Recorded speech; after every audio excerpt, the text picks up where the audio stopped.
The government shutdown set to become the longest ever this week if Congress does not reach a deal. And tonight, the likelihood of that is slim to none.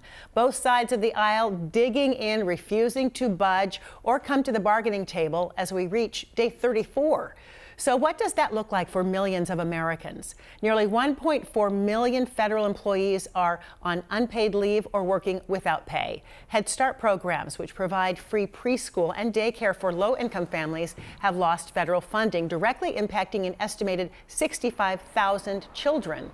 Nearly 7 million low-income mothers, infants, and kids under the age of 5 could soon lose food access from the WIC program, as emergency funds allocated earlier this month may soon run out. And the health of your family could be at risk, with the critical work involving food safety inspections, disease prevention, and disaster preparedness now paused. Joining us to discuss tonight, King 5 political analyst, former State Attorney General Rob McKenna. Thanks for being with us, Rob.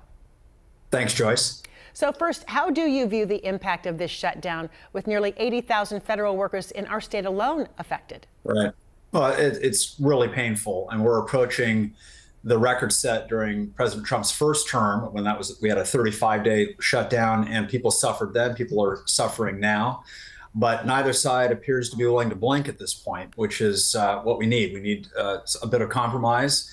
There are a couple clear ways that this could be resolved, and a temporary funding bill could be passed, but we're not there yet. We're going to get to that in just a moment. But I'm curious, given the deep divisions within the Republican Party over the approach to the shutdown, how do you assess President Trump's push for a clean funding bill without Democratic priorities being addressed at all?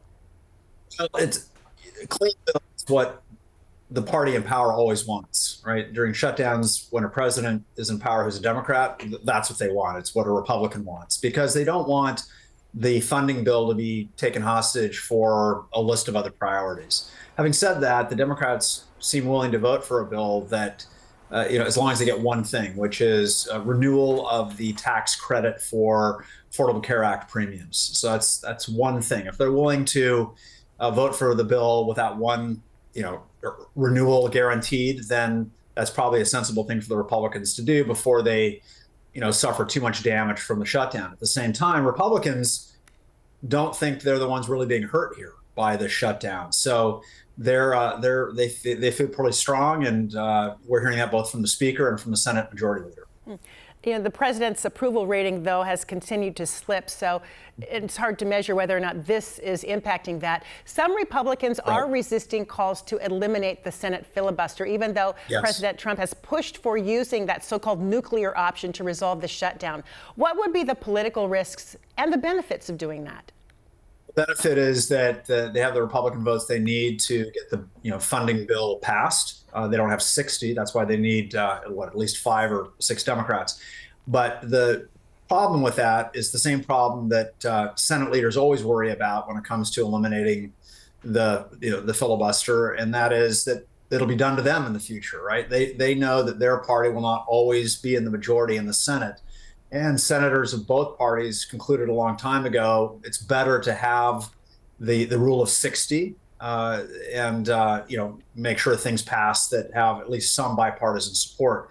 So I think that's why Majority Leader Thune has said, the votes aren't there to eliminate the filibuster in this one instance. They're not willing to do it one time for one reason, because they know it'll set a precedent. Meantime, many families are going without paychecks. What do you see as some of the potential consequences, specifically for Washington families, if this shutdown continues? Well, we know so many people live paycheck to paycheck, so the consequences for many of these families could be pretty devastating. The political consequences are harder to measure. I think that now that more people are really feeling the pain, whether it's federal workers or it's people going to the airport experiencing flight delays, people waiting, worried about their SNAP benefits. I think as more people feel the impacts of the shutdown, there'll be more pressure on both parties to get this resolved. And of course, in the long run, what really needs to happen is Congress needs to get back in the habit of adopting annual budgets instead of going through an endless series of temporary funding measures. Unfortunately, it's been a couple of decades since they've been consistently passing budgets the way the Constitution expects them to.